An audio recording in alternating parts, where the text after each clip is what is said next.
Look, listen. I got some rice porridge and like a sando in my tummy. I'm feeling good right now. Hello everyone, welcome back to another... Will this video see the light of day? It probably will, I don't know, it's a demo. This is a demo for First Degree, the updated demo, which I saw a few videos on YouTube. I saw like the thumbnails and I was like, I need to play this game again. I think I played the first demo, like I can't... Or I watched someone else play it. I don't remember. I just remember going like, this looks cool, I'm not sure if it's my cup of tea, but I probably want to play it myself anyway. Because every time I say that I think something is not going to be something that I like, I end up liking it. So, here we go. Start the game.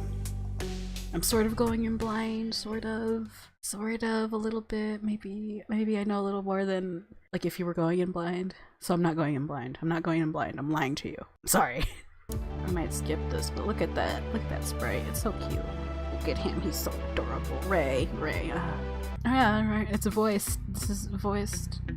Guys, this is voiced. I'm doing things with my eyebrows which you can't see. R18 plus, guys. So you know that's why it has sex and gore for censorship. Be sure to use the phone often. This includes a glossary. This is indicated by the green icon. Green exclamation point. Important events extra important as well. Romantic. Just look for the blue are shown by the orange exclamation point icon. The pink. To close the phone, you can either click the bunny on the bunny. Bunny. Bad decisions will raise suspicion and show a black icon. I see what you did there. It's intoxicating, the rush, the colors, their expressions, the science. I need to know. How? How are the cuts so clean? Maybe if I... Or what about... I put my notebook on the medical table beside me, placing my hands on the bound man's legs. I lean in and gaze down at him. Sorry that I crossed your path tonight, but rest assured, you'll be a great contribution to my case.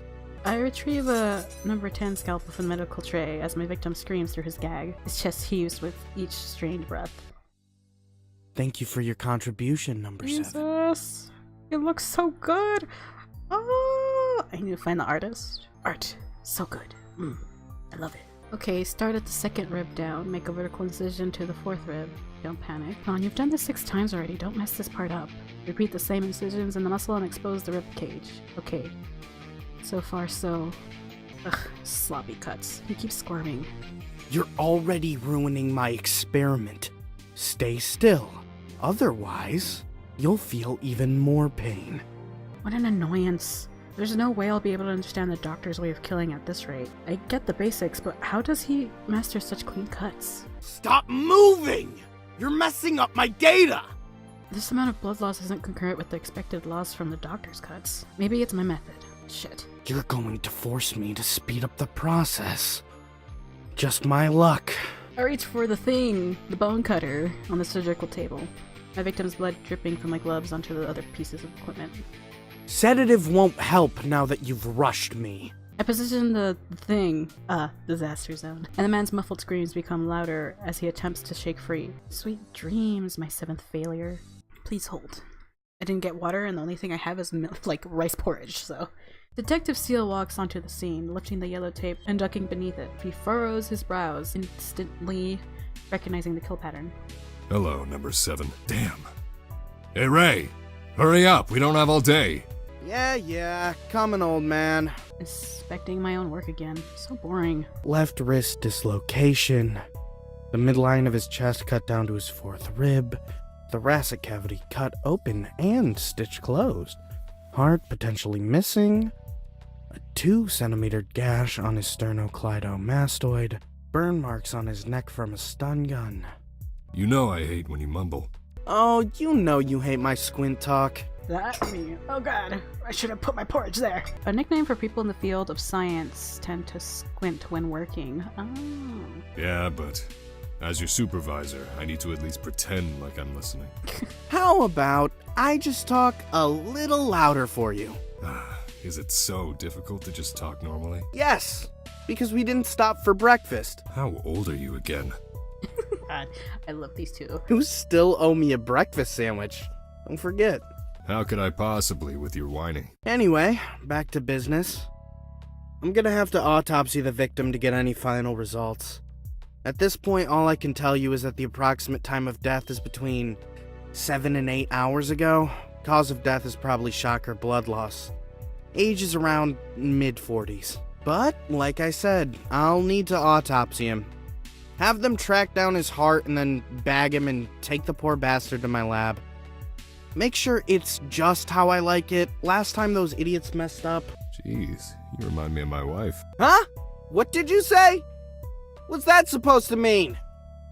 Don't just walk away, I'm talking to you! What a bastard. I stand and remove my gloves as I walk towards the crowd of onlookers. Getting in Detective Steele's car, I wait for him to finish investigating the scene while the rest of the forensic team examine the surrounding area. So annoying. I wonder when the doctor will kill again. So much death, so little answers. This guy's just too fucking good. One could almost think he's the master of the perfect crime. But then again, he does leave us the bodies. Is this the best they can do? Is this the best they can do? This agency needs better cameras or better photographers because I can barely see shit. At least the cuts are visible. Mostly. Hey, Kuro-kun, any progress? This case is crazy. I don't think we've ever had such a high body count. Any ideas about this new victim? Is he the copycats or the doctors? We've all got a bet going. Mito, when will you learn? The clean cuts are always the doctors. You know, professional grade quality. The copycat acts like a C-grade college kid who needs a 30-point curve to pass. Did I just insult myself? You did. Gosh, those cuts look painful and... oh god, the ribs! Ugh! I'm not cut out for this. Pun intended? Now that you mention it, yeah, it was. Anyway, the best we can figure, they both have medical experience. The main difference is one uses a black market muscle relaxer more potent than succinylcholine. Not that we have any evidence of it though. Tox screen's always negative. So, how is it that they expect you to figure this out if everything comes back negative? I have no fucking clue.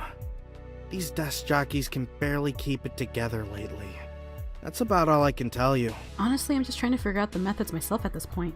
The process isn't important, just who did it. Let's just hope next kill I get a few hundred. I've already lost $60, can you believe it? He laughs jokingly and taps me on the shoulder. We chuckle before I turn back to my monitor as he walks away. See ya, partner. What a strange guy. What if he's the killer? The real one. If I'm right about that, ooh. Continuing to flip through photos, one of my biggest questions still eats at me. How is he drugging his victims?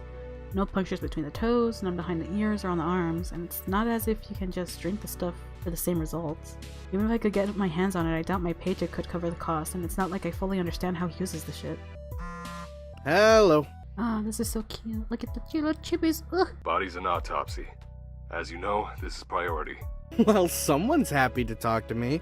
What happened to, hey hun, how are you? That was good. Hey, hun, how are you? That's better. Come on. I need you down here in 5. God, he's so much fun to tease. Standing from my desk, I shut down the computer and grabbed my case files before heading down to the lab. Went to the store, bar, number 7. Man, if anyone gets over a phone, they're gonna be like, number 7. We meet again, number 7. Let's make this real fast, shall we? The victim is approximately in his mid to late 40s, about 1.82 meters in height, and about 93 kilograms in weight. Time of death, approximately Sunday, 12:30 a.m. Oh, looks like your heart's been taken too, huh? Let me guess, your murder's been staged in an alleyway, but to the agency, your actual place of death is a mystery.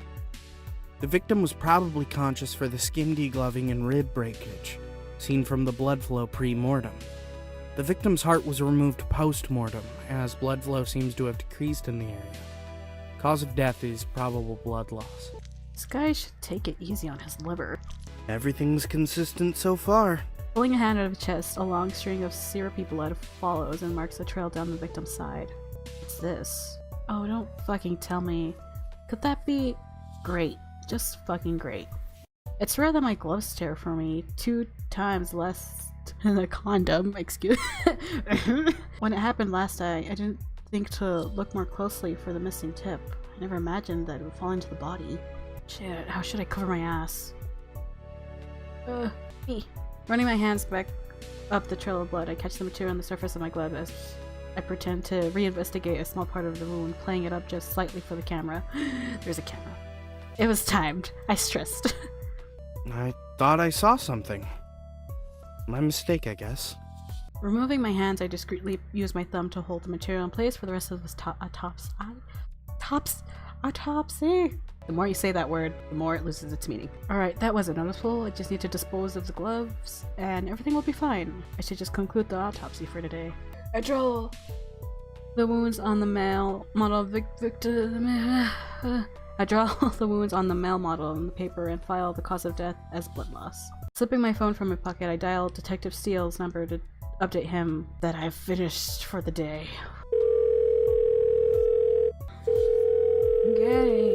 What did you find? No hello? Not much, but we both knew that. Figures. I'll be down in a minute. Okay, see you in a few, boss. I pace slowly in the hallway before looking down at my feet with hands in my pockets, as a small touch startles me. As a brown grease-stained bag taps my arm, I turn to find Detective Steele smiling at me and holding it out between us. Peace offering? I didn't know we were at war. Reaching out, I take the bag and peek inside to find my favorite. As I take a bite, a shadow looms over me and slowly my back is flushed with the wall. Not that I mind. Wow, you got this just for me? Force of habit. You're just feeding it. Literally. And you make it hard to quit smoking. God, he's so pretty. I asked you to quit, but you didn't have to. Didn't know you cared so much. Most guys don't want to kiss a guy that smokes. Since when did you have plans to kiss me? Just looking out for an important guy like you. Never know when someone might get tempted. Or maybe I'm the one who's tempted. Oh well. Oh well.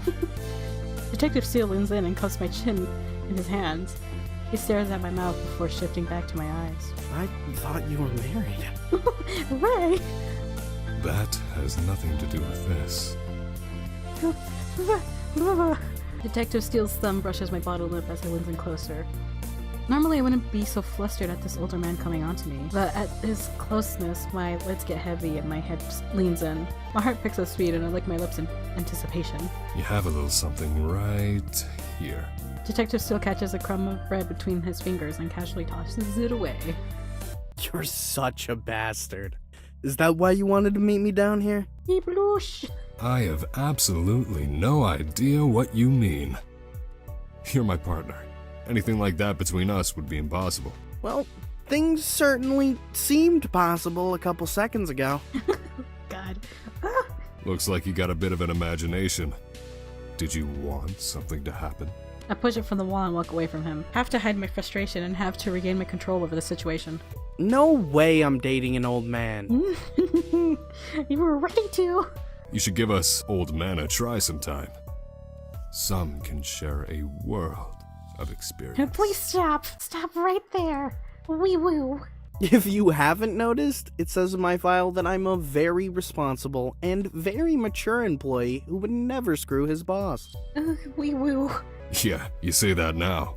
But we're about to be alone in your office for who knows how long. Wee woo. Wee woo. Wee woo. Shut up and let me eat in peace. We take the elevator together, the scent of my breakfast mixing with the scent of lingering cigarette smoke. I finish eating before we make it to my office. You know, I really appreciate you getting me the sandwich. No problem, even though you barely deserved it. How can you say that? I actually worked today. That's why I said barely. But it would be nice to get this kind of production out of you more often. It seems to me that if it's not the doctor, you're not interested. There will be a lot of mundane cases coming through that door. You're gonna have to figure out if this is what you really want to do. I am interested. I just wish it wasn't so paperworky. I spend more time drawing fucking pictures than my actual job. Paperwork is the job. Just remember that before you ask for that work extension. It's not just here. No matter where you go, you could expect the same. Is that your subtle way of asking me to stay? I want you to stay. Is that less subtle? Why are you so set on this? I'm not that good. Please, he's your boss. I like him, but Jesus. We both know you're not the humble type. You are that good. Anyway, let's talk about what you found. Fill me in. My heart skips a beat as he asks. Should I tell him? Oh my god. Nothing out of the ordinary. What were you expecting? Something in exchange for that breakfast sandwich would be nice. What, you want a refund? That's not the way it works. Well, maybe Mito will find more on the follow-up. That gambler? You know they take bets over this shit, right? I know. I got kicked out of this pool. Kicked out? Yeah, apparently I had too much information. So in other words, you were kicking their asses. It's good money.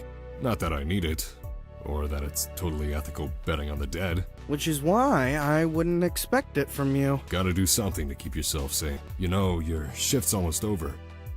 Will you need a ride home? Stop! Wee woo! No, I'll catch the train. I wouldn't want to make you keep your wife waiting.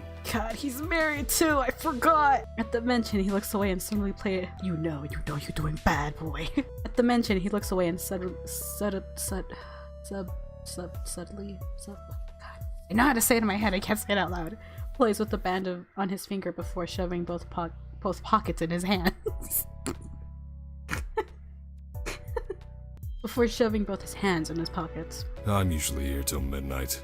So, if you need a ride next time. Yeah, rain check on that. You're not their prisoner. Go home for once. Hitting the button on the wall, I wait for the elevator to arrive and casually glance around before looking back over my shoulder again towards Detective Steele. It's my every intention to check him out. Probably headed back to his office for another long day of overtime. Even he admits he doesn't need the money, so why stay here any longer than you have to? Detective Steele watches me and our eyes meet. I'm mostly curious and a little amused, but the detective is instantly flustered and looks away fast enough to give him whiplash. Looking back at his phone, the detective makes a poor show of being oblivious before he walks off in embarrassment. Gotta be kidding me, I bet his wife wouldn't appreciate that. Maybe she would. A threesome with an older couple? Can't say I'm ruling it out.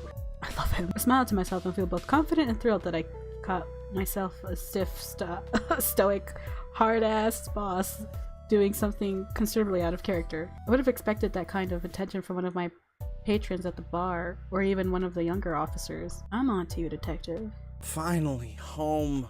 God, that was just one character. Oh.